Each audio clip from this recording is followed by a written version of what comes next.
Hi, I'm your host Vasco Duarte. Welcome to the Scrum Master Toolbox podcast, where we share tips and tricks from Scrum Masters around the world. Every day, we bring you inspiring answers to important questions that all Scrum Masters face day after day. Hello everybody, Merry Christmas! This is a very special bonus episode on the topics related to business agility. And today we have with us Sally Elatta. Hi Sally, welcome to the show. Hello Vasco, how are you? Thanks for inviting me. Absolutely, it's a pleasure. So Sally is here because she is the CEO and founder of AgilityHealth. She's a thought leader in the space of enterprise business agility, which of course is perfect for our topic this Christmas, and also enterprise business agility measurement, and advises top executives leading global enterprises through their enterprise business agility transformations. She believes in making an impact in everything you touch, whether it's for individuals, teams, organizations, or as an agent of social change. She has 3 beautiful children and loves music and travel, and comes here to talk to us about team performance predictors. And of course, for us as Scrum Masters, this is a super important topic, since that's where we spend most of our time helping teams get to a high level of performance. And Sally just published a report on the topic. So before we dive into all of the learnings from your research, Sally, share with us, why did this topic become kind of so important for you in the context of enterprise business agility? Really great question. So when we talk about enterprise business agility, and thank you for asking me, because I want to take you up before we go down to the details. I've always believed that there are 3 metrics that matter, and you'll see that our platform basically captures those 3 metrics. And one of them is maturity. So these are qualitative. They're behaviors and practices that teams should adopt that are obviously very agile influence for them to become a healthy team.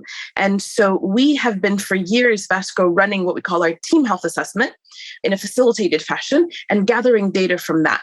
Well, we also believe that maturity leads to performance. Is a leading indicator for performance. And performance is quantitative metrics. And quantitative metrics are gathered through your ALM platforms, Jira, Rally, version 1, Azure.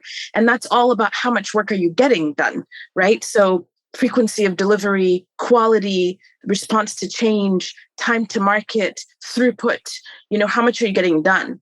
But then finally, we believe that both those 2, maturity and performance, lead to business outcomes. And business outcomes is the real metric that business agility cares about, which is, are we achieving the OKRs and the business outcomes that we have agreed to or that we have strategized around? Because what is business agility? Business agility is the ability to respond to change, learn and pivot, deliver at speed, and thrive in a competitive market, because gone are the days where big companies eat small. Today, fast companies eat the slow. So for us on this journey of enabling enterprise business agility and helping teams achieve better outcomes, we believe that we should be investing in maturity and performance. And we basically paused this year and said, look, we have so much data now in AgilityHealth. We have so many teams, over 7,000 teams, agile teams that have done these team health assessments, and they're very consistent. We don't change them. And they have this crawl, walk, run, fly. Why isn't this a great time to pause and do correlation analysis and see? Because we collect, Vasco, both the qualitative, which is the behavior and the practices, and we now also collect the performance metrics. What is the relationship between the 2? The teams that were the highest performing teams, what is it that they actually did? So that's the reason behind the research. And one thing that is very important for us as Scrum Masters is exactly the focus you have on teams. I want to explore that a little bit more because, of course, enterprise business agility, as the name indicates, it's not about product development only. It's about the agility in the overall business. You chose team performance for this report. And I wanted to explore that a bit further. So you talked about, how these different aspects play into each other: maturity, performance, business outcomes. But from your perspective, what is the reason for the focus on the team when you think about business, right? Business agility. Enterprise agility starts with healthy teams. You cannot, so even when you look at on our website and we talk about the journey towards enterprise business agility, the very first gear in the cycle is team agility. And then it's followed by team of team agility. And then it's followed by organizational agility and then operational agility. So the very first gear, the very first wheel that you have to turn to achieve any kind of agility is the teams. And so we've always, since starting the AgilityHealth platform, very first radar, we have many radars now, but the very first radar that we produce has been the team health report. And I want to be clear, we didn't call it the Agile Health Report, we called it Team Health because we believe it's about a healthy team, which includes agile practices, which includes cultural behaviors, which include mindsets, which includes honestly how the leaders are supporting the team. So we really wanted to look at it more from a holistic perspective. And the Team Health radar assesses 5 different dimensions, Vasco. It starts with clarity. Does this team have clarity on our vision and purpose? Does it have clarity on our plans and its roles? And then it goes into performance. And then we actually group performance into 2 different areas. One of them is the confidence. We call it the gut feel. Do people feel like they're going to meet the current goals? Does the product owner feel like this team is going to meet the current goals of the stakeholder? So we call that the gut feel. It's a leading indicator for performance. But then we have quantitative metrics, and that's what this report will dig deeper into is the quantitative metrics that we're driving. So that's under performance. The third dimension for team health is leadership. So we assess the role of the Scrum Master, the role of the product owner, the role of the technical leads on the team, and the role of the manager. Vasco, we really want to see that those group of people, and some people always question me, like, why did you add manager? The manager is not part of the team. And I always tell them the manager can make or break the team. They have to understand their role. And I wanted the team's voice to give the managers feedback on how they are doing for them, because I believe in servant leadership. So the team should provide input and feedback to how the managers are supporting them. Number 4 is culture. And number 5 is the foundation of agility. So all of the agile practices and self-organization and team stability and technical excellence fall under the foundation. So those are the 5: clarity, performance, leadership, culture, and foundation. When I think about the report you guys just produced, we'll put the link on the show notes so that people can go and download it. One of the things that stuck in my mind was the phrase you put right at the start. A high-performing team is not measured by the amount of work delivered, but by the impact and outcomes that they produce. Now, I'm a Scrum Master. I've been doing this job since 2004, so I guess that would be 17 years now. I've been working with teams at all levels, from executive team to mid-management teams to product-specific teams to service teams. And one of the things that is really hard to convey, to make visible and kind of real, graspable for the teams is this focus on impact, right? You talked about it in your bio and you talk about it in that phrase, the impact and outcomes that they produce. And the question that I have for you is, how are you guys measuring the ability that teams have to really put the impacts and outcomes at the forefront of the work that they do?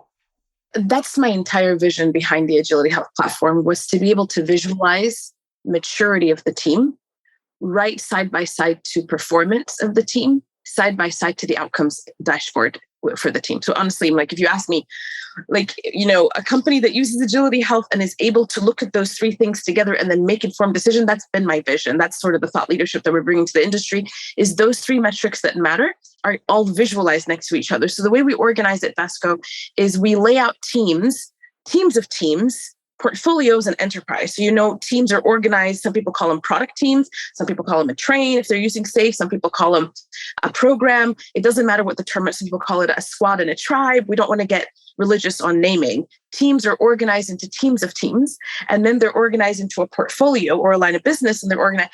What we do in our platform is we allow you to click on any one of those levels and see the maturity of that level. Right next to it, the performance. Right next to it, the OKR dashboard. And the OKR dashboard, for those that are not familiar with what is an OKR, an OKR is what is the objective we're trying to achieve? And we organize them by 3 years, 1 year, 3 months. Okay.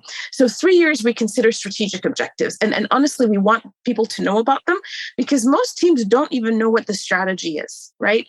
80-90% of people working in organizations could not verbalize to you, what's the strategy? What is it that we're trying to achieve in the next, and it doesn't have to be 3-5 years because that's too long now. Everything's changing so rapidly, but at least for the next couple of years, what's our strategy?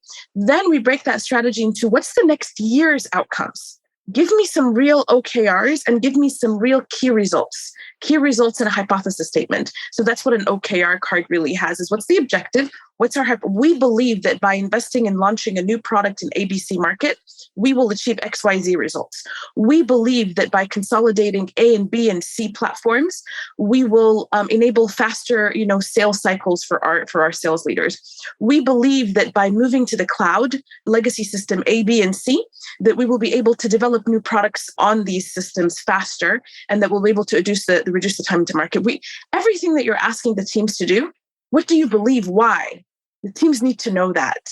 And then the most important part, Vasco, is the teams need to align their work to these outcomes.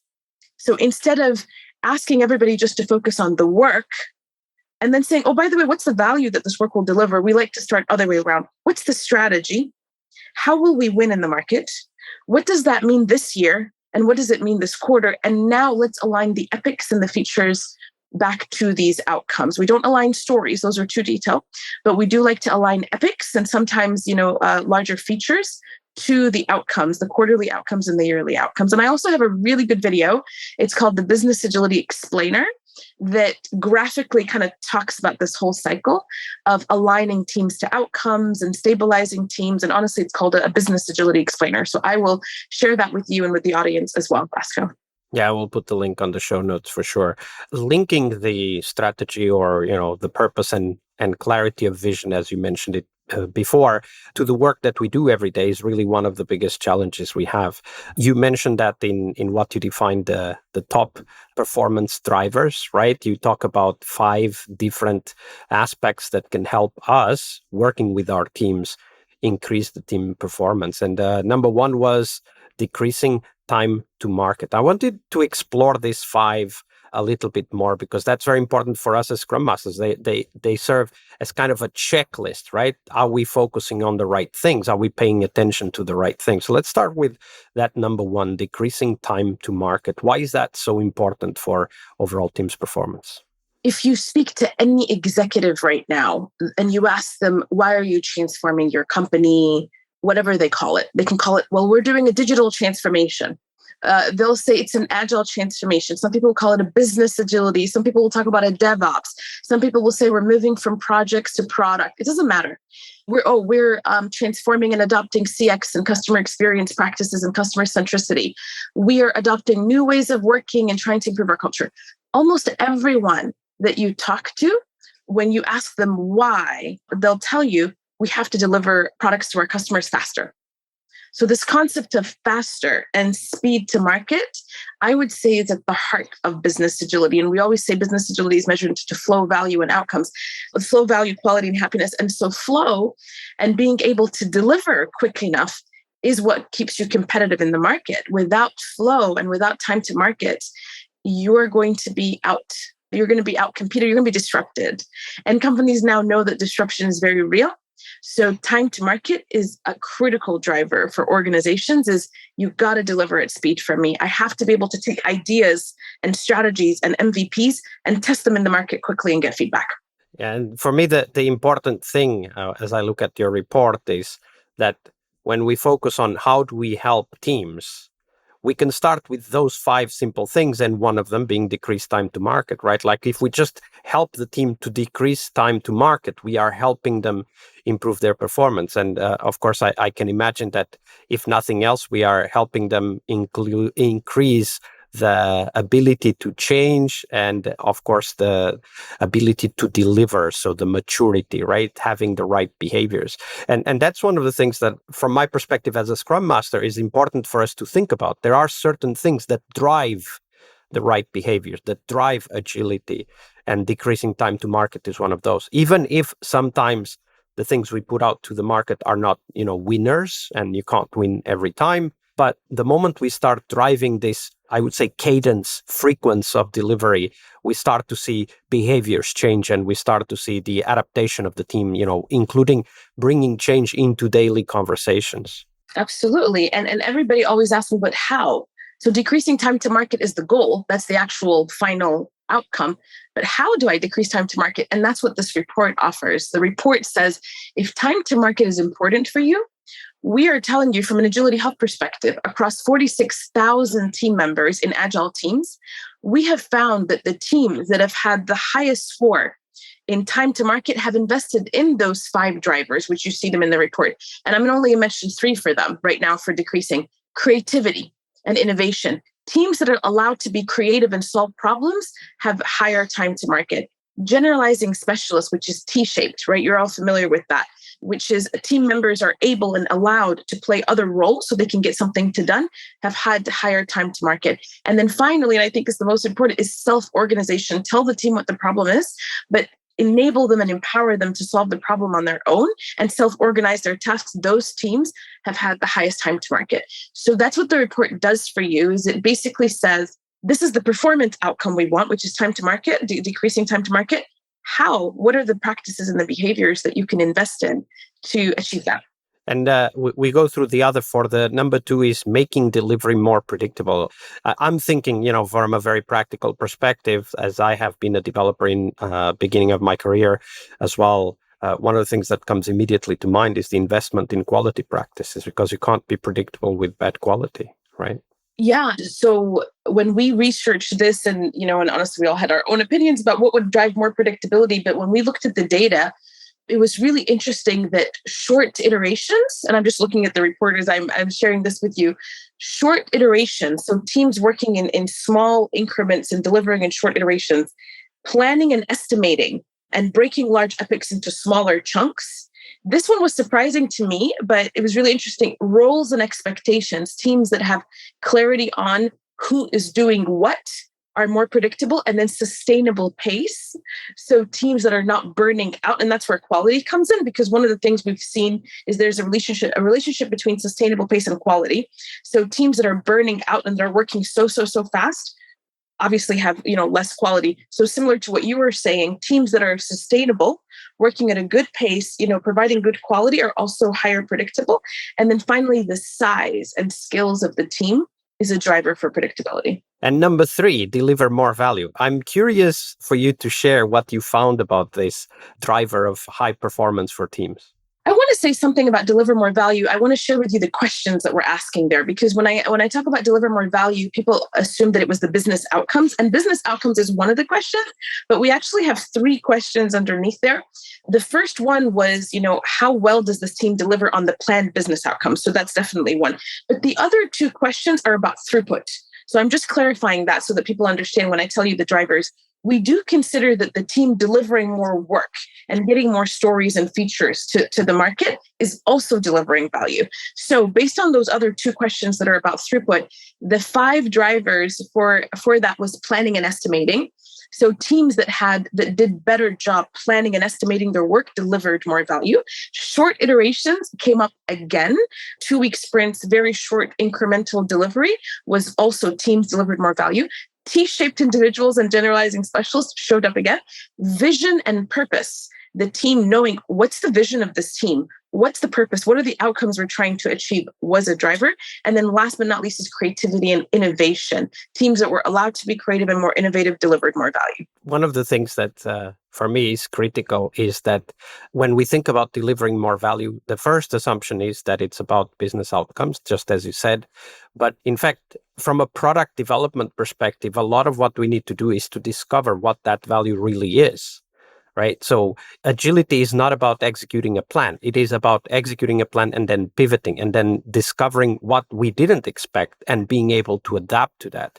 And I really like the fact that you guys have introduced the concept of flow and throughput, because that's actually a key enabler for teams to discover what it means to deliver more value. Sometimes it's to improve quality. Sometimes it's to clarify certain things that were not clear. Sometimes it's to actually remove functionality from their products in order to be able to deliver more value.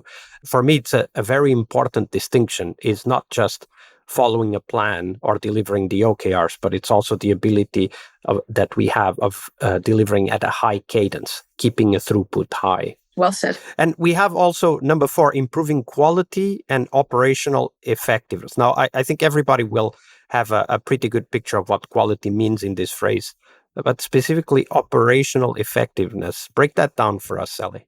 And I'll share with you, like, this is what we're asking about, because like you said, everybody has their own definition. But what we specifically are asking about in this question that thousands of people have answered is, one, how long does it take to recover from a high severity incident? So something bad happened in production. Does it take you days? Does it take you hours? Does it take you minutes or seconds to recover from it?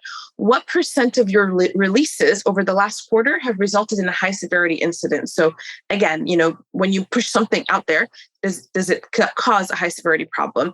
How well have you matured towards your test automation goals? So we do ask about test automation percentage.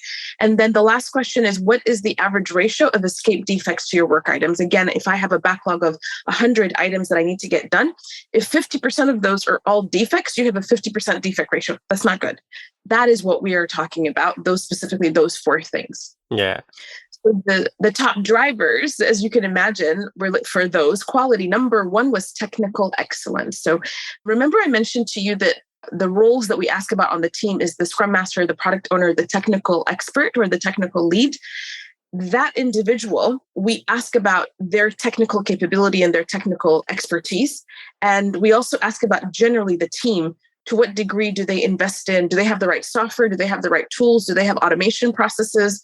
Do they follow coding and standards and best practices? Again, I'm talking about a technology team. T-shaped showed up again here, right? So again, you see how many times T-shaped, planning and estimating and short iterations showed up here again. Those three T-shaped individuals, planning and estimating and short iterations, as you can see, were reoccurring. So I call them biggest bang for the buck, low hanging fruit. When in doubt, invest in those three things because they really hit a lot of our performance. But the new ones here were technical excellence and technical expertise as things that drive quality. And then the final one, responding to change. Now, it should not be any news or surprise for Agilists out there, responding to change being one of the top drivers of high performance. But break it down for us, Ellie. So again, I'll take you to what we're asking about responding to change. We ask people, what percent of your work is blocked by unplanned factors outside of your control? So this is about responsiveness. So basically, how many impediments do you have? How long does it take to deliver value once the work is started? So this is cycle time. How long does it take to deliver a feature to production once the work has started? They'll call that lead time to deploy. How many teams does it take for a feature to be done? And this is the dependency factor. If it takes me 5 different teams to get one feature to done, it means you have high dependency. Those are all the questions that we ask related to responsiveness. And so what did we find that drives the teams that actually, have the highest responsiveness? Again, not surprising, short iterations. Teams that work in short iterations are more responsive than others. This one was new here, impediment management. So teams that have a strong Scrum Master that removes impediments quickly directly relate to having more responsiveness. T-shaped showed up again. Self-organization, I always get happy when I see that, which is teams that are empowered to make decisions are more responsive. And then creativity and innovation showed up here again. Again, teams that are allowed to solve problems and be creative are also more responsive to change. Now, all of this work was done on the basis of, interviews and assessments, right? Yeah, so we have this team health radar. We have very large enterprise customers that use it. So think about just very, very large brands that use this platform. We certify facilitators, Vasco. So we certify Scrum Masters, we certify Agile Coaches, and we teach them how to facilitate this workshop. What I want to tell people, we are very much anti-sending surveys to people at their desk. We think that that's a very old school way for trying to continuously improve. That's very traditional. We believe that people should come together in a retrospective, just like the normal retrospectives we do, but we do this one once a quarter. It takes a little bit longer than a regular retrospective. Instead of a 1 hour, it's a 3-hour retrospective. We start off by making the room safe. We walk the teams through this radar. We launch it. People answer the questions. They see the results immediately. The facilitator helps guide the conversation around the radar because the radar shows up immediately. There's a lot of textual responses. So we dissect the textual responses. The facilitator's role is not to tell the team what they're saying. It's to extract insights from the team, why they answered a specific way, open up elephant in the room conversations, as I call it, things that the team has not talked about, they didn't feel safe talking about. And then the last part of the session is building an action and improvement plan. We call it a growth plan. What is this team going to do in the next quarter, 3 months, to get better? And what is it that they need from their leaders to help them with? And we really, Vasco, because the radar is quite big, we only ask the team to identify 2 or three things they're going to commit to doing to improve. So what I'm trying to introduce here is that everybody has a backlog that's features and work. You should also, as a team, have an improvement and a growth backlog. And that is where AgilityHealth fits. It's really that improvement backlog of what are we committing to doing to get better? And what is it that we need from managers and leaders to help us? This session is repeated once a quarter. If they're using Scaled Agile, we recommend that they do it during the INA, the Inspect and the Adapt ceremony. If they're not using SAFe, then I'm assuming that teams at the end of every quarter do a demo across all of the teams, and then they should do a quarterly retrospective. That is when you would do these ceremonies. Absolutely. The report also includes smaller companies. So you have, I think in total, 146 companies that are part of the report, right? Yeah, 146 companies and 46,000 team members. Yep. These are not all very large companies. I'm looking at the numbers. There's 42 less than 1,000 for reference. So quite. Yes, you're absolutely right. From a size perspective, it was actually a diverse group, and it was all around the world too. If you're looking at that part, it was a nice mix of the United States and Europe and South America, Oceania. Yeah, absolutely. So there's a lot of insights, a lot of knowledge here, and I know that you guys have also been working on self-assessments for Scrum Masters. So why don't you tell us a little bit about that? Yes, we're really excited about this. We believe that next year, there's going to be a big push for organizations to do talent development. And talent development, we believe there will be 5 roles that will be the biggest focus from a talent development perspective. And so all the consultants that are out there, listen up. We really think talent development is an offering. I think, organizations are moving from stand up my Agile team. Like we've been standing up Agile and Scrum teams and SAFe and all that. I think it's really a shift to talent. So Scrum Master is on top of the list of roles. Product owners and product managers is the next one to grow. And then we have agile leaders and managers. We also have RTEs or program managers, the folks that work across teams to plan and prioritize. And then last but not least is Agile Coaches. So we think organizations will be investing in internal coaches. So we have developed radars, again, role-based radars, crawl, walk, run, fly, for all of those roles. And we're happy. I think we talked about this, Vasco. We will be launching a kiosk, which would be a free assessment for Scrum Masters to do a self-assessment in partnership with you. So we'll get that set up and send you the link that you can share with this podcast as well. Absolutely. We'll put the link on the show notes. And every Thursday, every single week of the year, we talk about how we can improve as Scrum Masters, and definitely doing a regular self-assessment with the help of the self-assessment radar you guys have built based on so many interviews and a wealth of information and insights from the research you've done is definitely going to help us get our game up there. If nothing else, it will help us ask the right questions for us to move forward, for us to improve as Scrum Masters. Yeah. And one of the cool things about the kiosk version that we have, it's a self-assessment. So you're assessing yourself, and this is the free version, but it immediately shows you how you benchmark to other Scrum Masters who've answered in the community. So it kind of just shows you your skill set compared to the other Scrum Masters. And then for the full version, Vasco, they can do it as a team. So let's say they have a Scrum Master community of practice, and they want to bring this within their company. And let's say they have 100 Scrum Masters, 50, 10, it doesn't matter, but they want to do it as a team, and they want to do it as a 360. So get feedback from their team members, get feedback from their stakeholders. That would be the other version as well. Absolutely. And we'll put the link again on the show notes for people to go and explore that self-assessment and team assessment that Sally just mentioned. Sally, we're getting close to the end, unfortunately. But before we do tell us, where can we find out more about you and the work that you're doing? Thank you so much. It's agilityhealthradar.com. So www.agilityhealthradar.com. Again, we're just very passionate about what we call learn, measure and grow, and scale talent development. Those are the 3 areas that we focus on. Some people might not know, but we also have agilevideos.com. That's our learning platform. And Vasco, I'll also send you free access, the 30-day access to agilevideos.com. We use that because we believe that before you measure and grow, there's a lot of teams that are new to Agile or new team members. And so we built a library of about 300 and some short videos, how-to videos. My favorite that I would recommend people start with and watch, and some of people might have already seen this on YouTube because those are very popular, it's called the Agile Simulation. It's a day in the life of an Agile team. It's like a movie. We actually got like 10 people to come together and pretend that they're an Agile team throughout an entire day and perform all of the Agile practices in a funny way so that people can watch them and learn from them. So happy to share that with you as well. Yeah, absolutely. We'll put the link on the show notes. Sally, it's been a pleasure. Merry Christmas. Thank you for being with us and for your generosity with your time and your knowledge. Thank you so much, Roscoe. It's a pleasure. Thanks for inviting me. We really hope you liked our show. And if you did, why not rate this podcast on Stitcher or iTunes? Share this podcast and let other Scrum Masters know about this valuable resource for their work.